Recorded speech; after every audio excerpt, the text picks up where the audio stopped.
அடுத்து நம்ம பார்க்க போகிறது லாராவலில் மைக்ரேஷன்ஸ் பார்க்க போகிறோம். இந்த மைக்ரேஷன்ஸ்னால் என்னென்னா, நம்ம ஒவ்வொரு தடவையும் போய் டேட்டா பேஸில் போய் நம்மளோட டேபிள்ஸ் க்ரியேட் பண்ணுறதுக்கு பதிலாக நம்ம ப்ரோக்ராமிங் மூலமாகவே அந்த டேபிள்ஸ் அந்த காலம்ஸ்லாம் நம்ம வந்து க்ரியேட் பண்ணலாம், மாடிஃபை பண்ணலாம். அதுக்காக க்ரியேட் பண்ணப்பட்டது அந்த மைக்ரேஷன்ஸ். இந்த மைக்ரேஷன்ஸ் எப்படி ஒர்க் ஆகுதுன்னு பார்த்தீங்கன்னா, ஃபேக்கேட்ஸ் அப்படின்ற கிளாஸ் யூஸ் பண்ணி வந்து உள்ள ஃபங்க்ஷனாலிட்டிஸ்லாம் எழுதி வச்சுருப்பாங்க. அதில் வந்து ஸ்கீமான்ற ஒரு ஃபங்க்ஷனாலிட்டி தான் உங்களுக்கு வந்து அந்த மைக்ரேஷன்ஸ் ஒர்க் ஆகிறதுக்கு யூஸ் ஆகுது. ஸோ இது எப்படி ஒர்க் ஆகுதுன்றதை நம்ம வந்து ப்ராக்டிக்கலாக இப்போ பார்ப்போம். ஸோ மைக்ரேஷன்ஸ் எப்படி ஜென்ரேட் பண்ணுறதுங்கிறத பார்ப்போம். மைக்ரேஷன்ஸ் ஜென்ரேட் பண்ணுறதுக்கு வந்து ஆர்டிசன் கமாண்ட் கொடுத்துருக்குறாங்க. ஸோ பிஹெச்பி ஆர்டிசன் மேக் மைக்ரேஷன்ங்கிறது வந்து அந்த மைக்ரேஷன் ஃபைலை வந்து க்ரியேட் பண்ணுறதுக்கான அந்த கோடு. இதுக்கப்புறம் நம்ம கொடுக்குறது வந்து நம்ம என்ன டேபிள் நேமோ அந்த டேபிள் நேமை வச்சு நம்ம இங்கே கொடுப்போம். ஸோ அதை தான் இங்கே கொடுத்துருக்காங்க. இந்த மாதிரி நம்ம கோடிங் போடும்போது நம்ம ஃபோல்டரில் பார்த்தீங்கன்னா டேட்டா பேஸில் மைக்ரேஷன்ஸ்குள்ளே பார்த்தீங்கன்னா இது வந்து டிஃபால்ட்டாகவே 2 மைக்ரேஷன்ஸ் ஃபைல் வந்து நீங்கள் டவுன்லோட் பண்ணும்போது இது இருக்கும். நீங்கள் இந்த கோடிங் கொடுக்கும்போது இந்த ஆர்டிசன் கமாண்ட் கொடுக்கும்போது இங்கே புதுசாக நீங்கள் என்ன டேபிள் நேம் வச்சு கொடுத்தீங்களோ அந்த ஃபைல் வந்து இங்கேக்குள்ளே வந்து ஜென்ரேட் ஆகும். ஸோ இதை நம்ம இப்போ வந்து பார்ப்போம். ஸோ இந்த ஜிட்டில் போய் பிஹெச்பி ஆர்டிசன் மேக் மிக்ரேஷன், அப்புறம் வந்து க்ரியேட். நான் வந்து இப்போ ப்ராடக்ட்ஸ்ன்ற ஒரு டேபிள் க்ரியேட் பண்ண போகிறேன். ஸோ க்ரியேட் ப்ராடக்ட்ஸ் டேபிள் அப்படின்னு என்டர் பண்ணுறேன். பண்ணும்போது இப்படி பார்த்தீங்கன்னா இங்கே இப்போ வந்து உங்களுக்கு புதுசாக ஒரு டேபிள் க்ரியேட் ஆகிருக்கும். இதுக்குள்ளே கிளிக் பண்ணிங்கன்னா இன்பில்டாகவே அது கோடிங்லாம் ஜென்ரேட் பண்ணி அதுவே வந்து டிஃபால்ட்டாக ஒரு ஃபைல் வந்து க்ரியேட் ஆகி வந்துடும். இதில் பார்த்தீங்கன்னா அந்த பேக்கேட்ஸ் ஸ்கீமாங்கிறது வந்து இதில் ஆட் ஆகிருக்கும். இந்த ஸ்கீமா யூஸ் பண்ணி தான் அது வந்து இங்கே மைக்ரேஷன்ஸ் வந்து கால் ஆகும். இதில் வந்து ஸ்கீமா க்ரியேட் அப்படின்னா க்ரியேட் பண்ணுறதுக்கு அந்த டேபிள் நேமை வச்சு ஒரு டேபிள் க்ரியேட் பண்ணுறதுக்காக இந்த ஃபங்க்ஷன் கால் ஆகுது. இதில் பார்த்தீங்கன்னா டிஃபால்ட்டாகவே காலம் நேம்ஸ் வந்து அந்த ஆட்டோ இன்க்ரிமெண்ட் ஐடியும் டைம் ஸ்டாம்ப்னு ஒன்று வந்திருக்கும். இந்த டைம் ஸ்டாம்ப் வந்து பார்த்தீங்கன்னா கிரியேட்டட் அப்டேட்டட்னு டிஃபால்ட்டாகவே அந்த காலம் நேம் க்ரியேட் ஆகிறதுக்காக இந்த ஃபங்க்ஷன் கால் ஆகும். ஸோ நீங்கள் மைக்ரேட் ஒன்ஸ் பண்ணும்போது இந்த ஃபங்க்ஷன் தான் கால் ஆகும். அப்புங்கிறது வந்து கிரியேட்டுன்னு அர்த்தம். இதில் கீழே டவுனுன்னு ஒரு ஃபங்க்ஷன் இருக்கும். இதில் வந்து டெலீட்டுன்னு அர்த்தம். ஸோ அந்த டேபிளை வந்து ட்ராப் பண்ணுறதுக்கு இந்த ஃபங்க்ஷன் யூஸ் ஆகுது. இது எப்படி ஒர்க் ஆகுதுங்கிறத இப்போ நம்ம ஒர்க் பண்ணி பார்ப்போம். அதுக்கு முன்னாடி இங்கே மேலே இருக்கிற இந்த 2 ஃபைல் வந்து நீங்கள் மைக்ரேட் கால் பண்ணும்போது இதில் என்னென்ன ஃபைல்ஸ்லாம் இருக்கோ எல்லாமே ஒட்டுக்கா கால் ஆகும். இதில் நீங்கள் இந்த 2 ஃபைலும் வந்து உங்களுக்கு தேவையில்லைன்னு ஃபீல் பண்ணிங்கன்னா இது 2 டெலிட் பண்ணிவிட்டு இந்த 4 ஃபைலை மட்டும் நீங்கள் கால் பண்ணிங்கனாலே நீங்கள் மைக்ரேட்டிங் கொடுக்கும்போது இதில் என்ன ஃபைல்ஸ் இருக்கோ அது மட்டும் உங்களுக்கு அங்கே வந்து க்ரியேட் ஆகும். ஸோ இப்போ நான் மைக்ரேட்டன் கொடுக்க போகிறேன். இப்போ எப்படி மைக்ரேட் பண்ணுறேன்னா, மைக்ரேட் பண்ணுறதுக்கு முன்னாடி நம்ம டேட்டா பேஸ் ஒன்று க்ரியேட் பண்ணணும். ஸோ எந்த டேட்டா பேஸில் நமக்கு அந்த இது க்ரியேட் ஆகணுன்றதுக்காக நான் வந்து அந்த டேட்டா பேஸ் ஒன்று க்ரியேட் பண்ணுறேன். லோக்கல் ஹோஸ்ட் PHP மெயின் போய்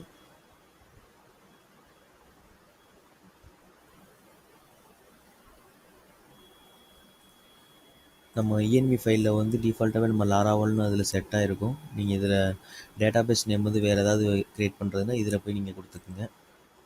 அங்கே என்ன டேட்டா பேஸ் நேம் க்ரியேட் பண்ணுறோமோ அதை தான் இங்கே நீங்கள் கொடுக்கணும். ஸோ இங்கே நான் லாராவல்னு கொடுத்துருக்கேன். ஸோ நான் லாராவல்னு ஒரு டேட்டா பேஸ் ஒன்று க்ரியேட் பண்ணிக்கிறேன்.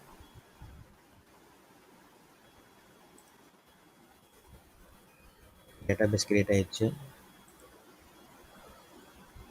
இப்போ வந்து நான் கமாண்ட் கொடுக்க போகிறேன். PHP ஆர்டிசன்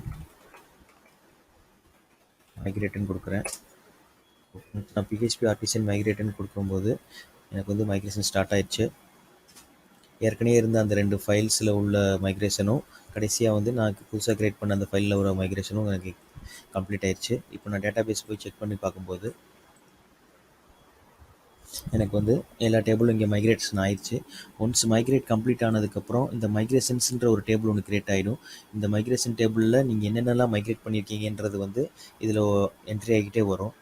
இதில் ஒன்ஸ் என்ட்ரி ஆயிடுச்சுன்னா நீங்கள் மறுபடியும் மைக்ரேட் கொடுக்கும்போது இதே கமெண்ட்டை மறுபடியும் கொடுத்தோன்னா ஆல்ரெடி மைக்ரேட்னு சொல்லி உங்களுக்கு மெசேஜ் வரும். நத்திங் டு மைக்ரேட் வந்துருச்சு. இது எப்படி ஒர்க் ஆகுதுன்னா, இங்கே டேட்டா பேஸில் இங்கே என்ட்ரி விழுந்துடும். ஸோ இங்கே ஒன்ஸ் என்ட்ரி விழுந்துருச்சுன்னா அங்கே அவங்க வந்து அதை எடுத்துக்கிறாது. ஒருவேளை நீங்கள் இதை மறுபடியும் இதில் ட்ரை பண்ணணும் அப்படின்னு நினச்சிங்கன்னா நீங்கள் அதே கமெண்டில் வந்து ரெஃப்ரெஷ்ன்னு கொடுத்தீங்கன்னா ஃபஸ்ட்டு வந்து உங்களுக்கு மறுபடியும் ரோல் பேக் ஆகி ஃபஸ்ட்டு வந்து மறுபடியும் அது வந்து க்ரியேட் ஆகும். இப்போ எனக்கு வேறு டேபிள் நேம் வந்து எனக்கு வேறு கொடுக்கணும் அப்படின்னு நீங்கள் நினச்சிங்கன்னா, நீங்கள் இந்த பிஹெச்பி ஆர்டிசன் மைக்ரேஷன் பண்ணும்போதே உங்களுக்கு அந்த டேபிள் நேமையும் நீங்கள் கொடுத்துக்கலாம். அடுத்த பேராமீட்டரில் நீங்கள் வந்து எப்படி அதை கொடுக்குறதுன்னா, இப்போ பிஹெச்பி ஆர்டிசன் மைக்ரேஷன் இங்கே வந்து நம்ம அந்த என்ன ப்ராடக்ட் என்ன அந்த டேபிள் நேமோ அதை இங்கே கொடுப்போம். ப்ராடக்ட்ஸ் டேபிள், அப்புறம் நம்ம கிரியேட் ஈக்குவல் டு நம்ம என்ன வேறு ஏதாவது ப்ராடக்ட் நேம் ஏதாவது கிரியேட் பண்ணணும் அப்படின்னு நினச்சிங்கன்னா, இப்போ நியூ ப்ராடக்ட் நான் பேர் என்ன நியூ ப்ராடக்ட்ஸ்ன்னு வச்சுக்கிறேன். நீங்கள் கிரியேட் பண்ணும்போது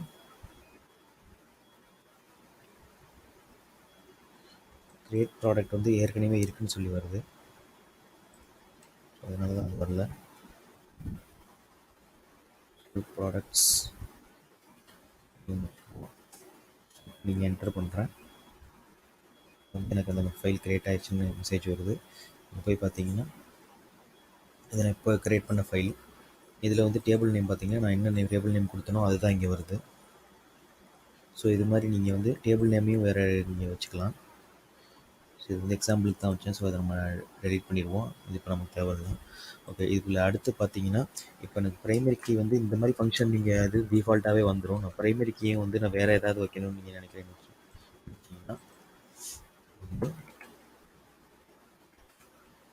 இன்டீஜராக தான் அப்போது மேக்ஸிமம் ப்ரைமரி கீ வந்து ப்ராடக்ட்ஸுக்கு வந்து நான் ப்ராடக்ட் ஐடின்னு நான் வந்து டேபிள் நேம் யூஸ் பண்ணணும்னு நினைக்கிறேன். அதுக்கு ஒரு ஃபங்க்ஷன் இருக்குது. இதில் வந்து ப்ரைமரி அப்படின்னு நீங்கள் கால் பண்ணிட்டீங்கன்னா இது வந்து ப்ரைமரி கீயாக எடுத்துக்கிறோம். அதுக்கப்புறம் ஓகே, இது நம்ம ஏற்கனவே வந்து நான் டேபிள் வந்து ப்ராடக்ட்ஸுன்றதை வந்து க்ரியேட் பண்ணிட்டேன். இதை நம்ம மறுபடியும் நம்ம அதை க்ரியேட் பண்ணணும்னா ரெஃப்ரெஷ் பண்ணணும். பிஹெச்பி ஆர்டிசன் ரெஃப்ரெஷ் நீங்கள் கொடுக்கும்போது ஏற்கனவே உள்ள டேபிள் வந்து டெலீட் ஆகிட்டு உங்களுக்கு புதுசாக அந்த டேபிள் வந்து க்ரியேட் ஆகும்.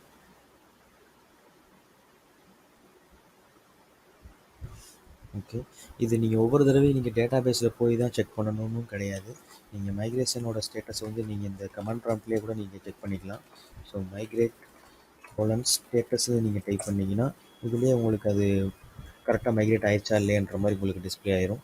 இதில் வந்து எஸ்ன்னு வர்றது, இங்கே ட்ரூன்னு வர்றது எல்லாமே வந்து உங்களுக்கு வந்து கரெக்டாக மைக்ரேட் ஆயிடுச்சுன்னு அர்த்தம். இப்போ நான் எக்ஸாம்பிளுக்கு பார்த்தீங்கன்னா இதில் நான் ஏதாவது ஒரு மிஸ்டேக் பண்ணுறேன். இப்போ இந்த இன்டிஜருக்கு பதிலாக நான் ராங்கான ஒரு ஃபங்க்ஷன் நேம் கொடுக்குறேன். இப்போ வெறும் இன்ட்டு மட்டும் கொடுக்குறேன்னு வச்சுக்கோங்க.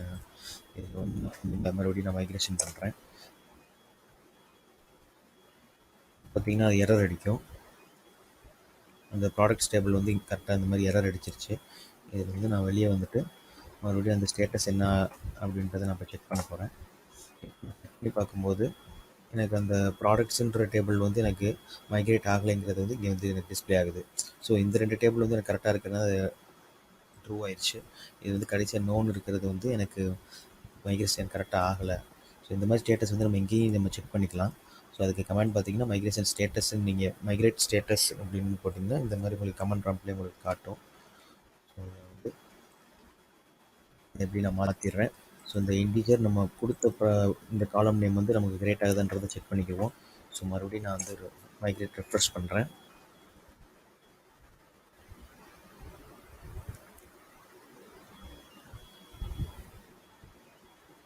எனக்கு ரோல் பேக் ஆகிட்டு மறுபடியும் எனக்கு மைக்ரேஷன் வந்து ஒர்க் ஆகுது. இப்போ நான் வந்து டேட்டா பேஸில் போய் நான் செக் பண்ணி பார்க்குறேன். ஸோ இந்த ப்ராடக்ட் டேபிளில் பார்த்தீங்கன்னா ஸ்ட்ரக்சர் நம்ம செக் பண்ணும்போது எனக்கு ப்ராடக்ட் ஐடிங்கிறது வந்து எனக்கு வந்திருக்கு. ப்ராடக்ட் ஐடின்ற காலம் நேம் வந்திருக்கு. இங்கே வந்து ப்ரைமரி கீயாகவும் அது செட் ஆகிருக்கு. நீங்கள் இந்த ப்ரைமரி கீன்ற ஃபங்க்ஷன் கால் பண்ணலன்னா உங்களுக்கு காலம் நேம் மட்டும்தான் கிரியேட் ஆகும், ஆனால் அது ப்ரைமரி கீயாக எடுத்துக்கிறாது. ஸோ இந்த ப்ரைமரி கீன்ற ஃபங்க்ஷன் வந்து வெரி வெரி இம்பார்ட்டன்ட். ஸோ உங்களுக்கு இந்த ப்ரைமரி கீ நீங்கள் கொடுக்க வேணாம், வேறு இல்லை ப்ரைமரி கீயாக வேணாம் ஆட்டோ இன்க்ரிமெண்ட் வேணும்னு நீங்கள் கொடுத்தாலும் உங்களுக்கு வந்து ப்ரைமரி கீ ஒர்க் ஆகும். ஸோ இது இன்னொரு ஃபங்க்ஷன் இருக்குது, ஆட்டோ இன்க்ரிமெண்ட் அப்படின்னு ஒரு ஃபங்க்ஷன் இருக்குது. இந்த ஃபங்க்ஷன் போட்டாலும் அது ப்ரைமரி கீயாக எடுத்துக்கிறோம். ஸோ நீங்கள் அதை செக் பண்ணி பார்த்துக்கிங்க. அடுத்து நம்ம பார்க்க போகிறது PHP artisan migrate force. So migrate force எதுக்கு யூஸ் பண்ணுவோன்னா, இப்போது நீங்கள் ப்ரொடக்ஷனில் இருக்கும்போது அந்த நீங்கள் அந்த மைக்ரேஷன் ரன் பண்ணும்போது பார்த்தீங்கன்னா சம்டைம்ஸ் வந்து கொஸ்டின்ஸ் அரைஸ் ஆகும். Are you really want to do this அப்படின்னு சொல்லி சம்டைம்ஸ் பிஹெச்பி எட்மின்ல வந்து சம் ரெஸ்ட்ரிக்ஷன்ஸ் இருக்கும். அந்த டேட்டாபேஸ் வந்து டக்குன்னு அது கிரியேட் பண்ண விடாது. ஸோ அந்த மாதிரி ஏதாவது கொஸ்டின்ஸ்லாம் அரைஸ் ஆனாலும் அதை ஓவர் கம் பண்ணி எக்ஸிக்யூட் பண்ணுறதுக்கு இந்த பிஹெச்பி ஆர்டிசன் மைக்ரேட் ஃபோர்ஸ் வந்து யூஸ் ஆகுது. அடுத்து பார்த்தீங்கன்னா ரோலிங் பேக் மைக்ரேஷன்ஸ். இந்த ரோலிங் பேக் வந்து நீங்கள் பிஹெச் மைக்ரேட் ரெஃபரன்ஸ் கொடுக்கும்போதே பார்த்துருப்பீங்க. ரோல் பேக் வந்து ஆகிட்டு அதுக்கப்புறம் வந்து மைக்ரேஷன் நடந்திருக்கும். ஸோ அந்த ரோல் பேக் எதுக்கு யூஸ் ஆகுதுன்னா, ஒன்ஸ் வந்து ஏதாவது எரர் வந்து உங்களுக்கு பாதியிலேயே அந்த மைக்ரேஷன்ஸ் பிளாக் ஆயிடுச்சுன்னா அதை மறுபடியும் ரோல் பேக் பண்ணி அதை கால் பண்ணுறதுக்காக தான் இது யூஸ் ஆகுது. இது எப்படி ஒர்க் ஆகுதுங்கிறத பார்ப்போம். பார்த்தீங்கன்னா பிஹெச்பி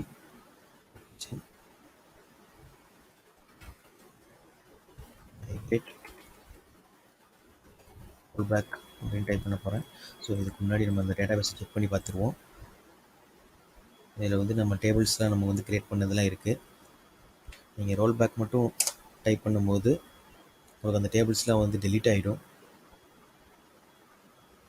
நீங்கள் அந்த மைக்ரேட் ரெஃப்ரெஷ் நீங்கள் செக் பண்ணி பார்க்கும்போது உங்களுக்கு அது வந்து தெரிஞ்சிருக்கும். ஸோ ரோல் பேக் கிளிக் பண்ணும்போது அது வந்து எல்லா டேபிள்ஸும் டெலிட் ஆகிட்டு மறுபடியும் மைக்ரேஷன் வந்து ஃபஸ்ட்டு வந்து ஸ்டார்ட் ஆகுது, அது கிரியேட் ஆகுதுன்னு அர்த்தம். ஸோ இந்த ஸ்ட்ரக்சரை நான் வந்து இப்போ கிரியேட் பண்ணி பார்க்குறேன்.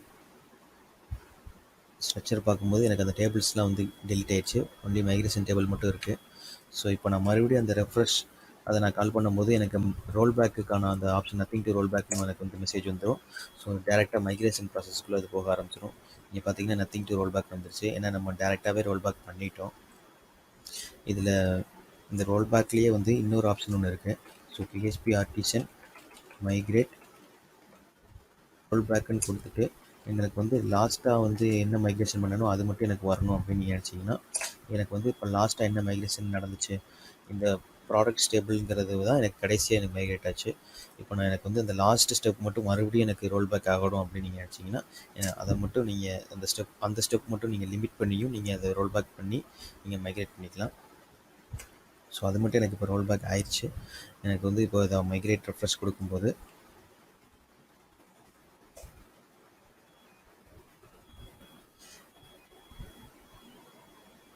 பார்த்தீங்கன்னா அந்த 2 டேபிள் மட்டும்தான் உங்களுக்கு ரோல் பேக் அந்த இது நடந்திருக்கும். 3வது அந்த டேபிள் வந்து ரோல் பேக் நடக்கலை. ஏன்னா நம்ம வந்து டேரெக்டாக அந்த ஸ்டெப்புக்கு மட்டும் நம்ம ரோல் பேக் பண்ணியிருந்தோம். இந்த இது எதுக்கு யூஸ் பண்ணுவாங்கன்னா, சம்டைம்ஸ் வந்து பாதியிலேயே நான் அந்த டேபிள் மைக்ரேட் ஆகும்போது உங்களுக்கு வந்து ஸ்டாப் ஆயிடுச்சுன்னா அது வந்து மறுபடியும் அதை ரோல் பேக் பண்ணுறதுக்காக தான் இது யூஸ் ஆகுது.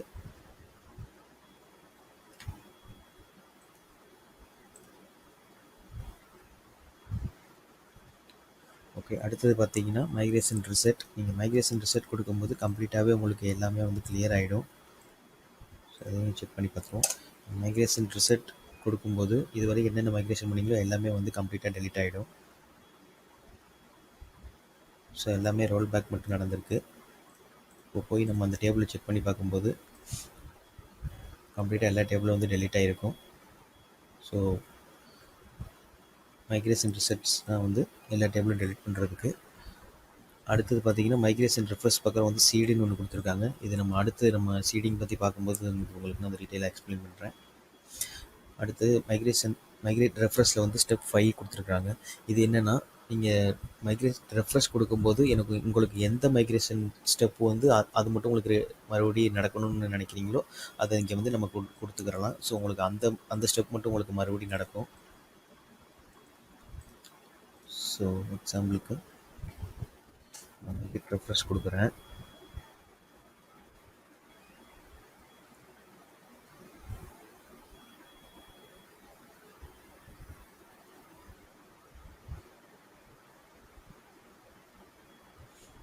ஓகே, நார்மலாகவே எனக்கு வந்து மைக்ரேஷன் ஆகுது. எனக்கு இதில் வந்து ஒரே ஒரு கடைசியாக உள்ள அந்த ஒரு ஸ்டெப் மட்டும் எனக்கு மறுபடியும் நடக்கணும் அப்படின்னு நினச்சிங்கன்னா ஸ்டெப் 1 கொடுத்து நான் ரெஃப்ரெஷ் பண்ணும்போது எனக்கு அந்த ப்ராடக்ட் ஸ்டேபிள் மட்டும் மறுபடியும் எனக்கு ரோல் பேக் ஆகி மைக்ரேட் ஆகும். ஸோ இந்த மாதிரி லிமிட் பண்ணியும் நம்ம வந்து மைக்ரேஷன் ப்ராசஸ் பண்ணலாம்.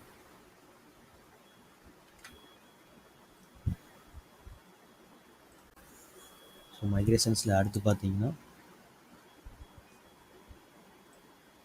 டேபிள் இருக்கா, காலம் இருக்கான்ற மாதிரி செக் பண்ணுறதுக்கு கண்டிஷன்ஸ் கொடுத்துருக்குறாங்க. ஸோ இந்த ஸ்கீமா ஹேஷ் டேபிளில் என்ன டேபிள் நேம் கொடுக்குறோமோ அது ஏற்கனவே இருக்கா இல்லையான்றது மாதிரி செக் பண்ணும். இது எதுக்கு யூஸ் பண்ணுவாங்கன்னா, இங்கே நீங்கள் டேபிள் நேம் இங்கே க்ரியேட் பண்ணுறதுக்கு முன்னாடி இதை வந்து டேபிள் இருக்கா இல்லையான்றது இங்கே பார்க்குறதுக்காக. ஸோ இதை இங்கே போட்டு நீங்கள் எப்படியும் செக் பண்ணிக்கலாம். அதே மாதிரி காலமும் அதே மாதிரி தான். ஸோ காலம் ஒன்ஸ் நீங்கள் டைப் பண்ணுறதுக்கு முன்னாடி அந்த கண்டிஷன் யூஸ் பண்ணுறதுனா அதை யூஸ் பண்ணி செக் பண்ணிவிட்டு நீங்கள் அதை அந்த மைக்ரேட் பண்ணலாம். ஸோ அடுத்தது பார்த்தீங்கன்னா, என்ன நீங்கள் டேபிளோட இன்ஜின் என்ன யூஸ் பண்ணணும், அந்த கொலெக்ஷன்ஸ் என்ன, கேரக்டர் செட் என்ன யூஸ் பண்ணணுன்றதுக்கான ஆப்ஷன்ஸ்லாம் இங்கே கொடுத்துருக்காங்க. ஸோ அதை யூஸ் பண்ணி நீங்கள் அதை ட்ரை பண்ணி பாருங்கள். ஸோ அடுத்து பார்த்தீங்கன்னா, டேபிளில் எப்படி ரீநேம் பண்ணுறதுன்றதுக்கான ஆப்ஷன் கொடுத்துருக்காங்க. ஸோ இதில் ஃப்ரம்மில் வந்து உங்கள் கரண்ட்டாக யூஸ் பண்ணுற டேபிள் நேமும், டூவில் என்ன டேபிள் நேம் ரீநேம் பண்ணணும் அதை கொடுத்தீங்கன்னா உங்களுக்கு வந்து அந்த டேபிள் நேம் வந்து ரீநேம் ஆகிடும். ஸோ இதை வந்து நீங்கள் அப்டேட் ஆகிறதுக்கு அப்புறம் நீங்கள் போட்டு ரோல் பேக் பண்ணும்போது உங்களுக்கு இது வந்து டேபிள் நேம் வந்து ரீநேம் ஆகிடும். ட்ரை பண்ணி பாருங்கள். அடுத்து நம்ம பார்க்க போகிறது வந்து பார்த்தீங்கன்னா, நீங்கள் என்னென்ன டேட்டா டைப்ஸ்லாம் இதில் இருக்குன்றது வந்து கீழே டீட்டெயிலாக கொடுத்துருக்காங்க. இதை ஃபுல்லாக வந்து என்னால் எக்ஸ்பிளைன் பண்ண முடியாது, ஏன்னா அவ்வளோ டைம் நமக்கு இல்லை. ஸோ இது வந்து நீங்கள் எது தேவையோ நீங்கள் சர்ச் பண்ணி டாக்குமெண்டேஷன் க்ரியேட் பண்ணி பாருங்கள். இதில் நம்ம மெயினாக பார்க்க வேண்டியது என்னென்னு பார்த்தீங்கன்னா, இதில் சாஃப்ட் டெலிட்னு ஒரு ஆப்ஷன் இருக்கும். ஸோ சாஃப்ட் டெலிட்னா என்னென்னா, நீங்கள் ஒன்ஸ் டேபிள் வந்து டெலிட்டு நீங்கள் கொடுக்கும்போது உங்களுக்கு டேட்டா பேஸில் வந்து டேட்டா இருக்கும், ஆனால் யூசர் சைட் வந்து அது டிஸ்பிளே ஆகாது. ஸோ டெலிட்டட் ஒரு காலம் கிரியேட் ஆகி அதில் வந்து டைம் வந்து உங்களுக்கு விழும். அந்த டைம் விழும்போது உங்களுக்கு வந்து அந்த யூசர்ஸ் வந்து அந்த டேட்டா தெரியாது. ஸோ ஒன்ஸ் நீங்கள் அந்த டைமை ரிமூவ் பண்ணும்போது உங்களுக்கு அந்த டேட்டா தெரியும். இதை நம்ம ப்ராக்டிக்கலாக செக் பண்ணுவோம். ஸோ இந்த சாஃப்ட் டெலிட் அப்படிங்கிறத வந்து நம்ம கொடுத்தோம்னா என்ன நடக்கும்ன்றதை வந்து நம்ம டெஸ்ட் பண்ணி பார்த்துருவோம். ஸோ இங்கே சாஃப்ட் டெலிட்டுங்கிறது வந்து நான் பேஸ் பண்ணிடுறேன்.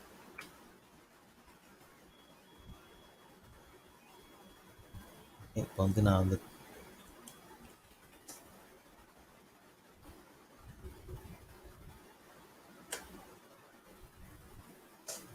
ஸ்டெப் 1 எது கொடுக்குறேன்னா, கிரியேட் அந்த ப்ராடக்ட் டேபிள் மைக்ரேஷன்ஸ் மட்டும் தான் எனக்கு கடைசியாக நடந்தது. ஸோ அந்த கடைசி என்ன நடந்துச்சோ அதை மட்டும் நான் அந்த மைக்ரேஷன்ஸ் மட்டும் எனக்கு மறுபடியும் நடக்கணும்னு சொல்கிறதுக்காக நான் அதை வந்து மைக்ரேஷன் ப்ளஸ் அந்த ஸ்டெப் 1ன்றது கொடுத்தேன். ஸோ எனக்கு மறுபடியும் இது மைக்ரேஷன் ஆயிடுச்சு. ஸோ இந்த டேட்டாவை வந்து நான் டேபிளில் போய் நான் செக் பண்ணி பார்க்குறேன். இப்போ பார்த்தீங்கன்னா டெலிட்டட் டேட்டான்னு எனக்கு வந்து புதுசாக ஒரு காலம் கிரியேட் ஆகிருக்கு. ஸோ அந்த சாஃப்ட் டெலிட் நீங்கள் போடும்போது டெலிட்டட் டேட்டான்ற ஒரு காலம் வந்து புதுசாக அங்கே கிரியேட் ஆகும். இது எதுக்கு யூஸ் பண்ணுறோன்றத நம்ம வந்து கரெக்ட் அப்ளிகேஷன் பார்க்கும்போது உங்களுக்கு டீட்டெயிலாக எக்ஸ்பிளைன் பண்ணுறேன். ஸோ வேறு ஏதாவது டேட்டா டைப் நீங்கள் யூஸ் பண்ணணுன்னா இதில் நிறைய ஆப்ஷன்ஸ் இருக்குது. இதை யூஸ் பண்ணி நீங்கள் கொடுத்துக்கோங்க. இதில் நம்ம வேறு பார்க்க வேண்டியது என்ன இருக்குன்னா, இதில் நீங்கள் அலோனல் கொடுக்கணும்னா இங்கே நல்லபிள்னு ஒரு ஃபங்க்ஷன் இருக்கும், அதெல்லாம் நீங்கள் யூஸ் பண்ணிக்கலாம். ஸோ நான் இதில் எனக்கு எக்ஸ்ட்ரா எனக்கு வந்து இன்னும் எனக்கு 2 காலம் கிரியேட் பண்ணணும்னு நினைக்கிறேன். எக்ஸாம்பிள் பார்த்தீங்கன்னா எனக்கு ஸ்ட்ரிங் ஒரு காலம் தேவைப்படுது. ஸோ ப்ராடக்ட்ஸில்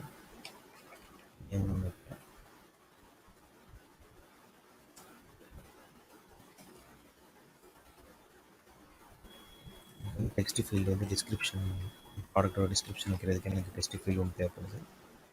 ஸோ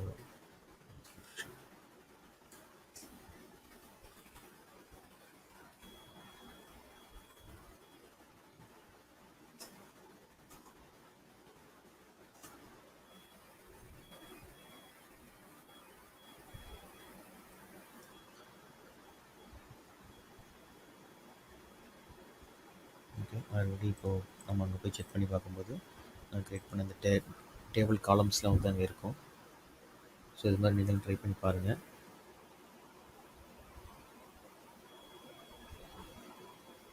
எனக்கு வந்துடுச்சு.